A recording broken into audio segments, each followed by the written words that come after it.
بسم اللہ الرحمن الرحیم۔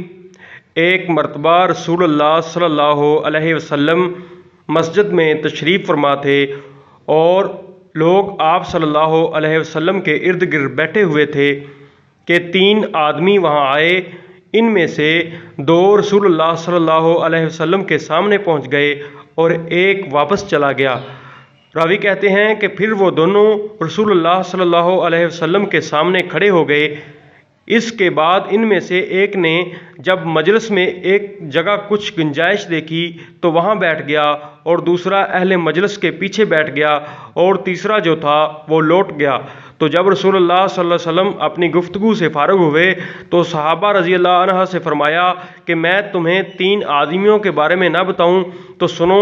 ان میں سے ایک نے اللہ سے پناہ چاہی، اللہ نے اسے پناہ دی، اور دوسرے کو شرم آئی تو اللہ بھی اس سے شرمایا کہ اسے بھی بخش دیا، اور تیسرے شخص نے منہ موڑا تو اللہ نے بھی اس سے منہ موڑ لیا۔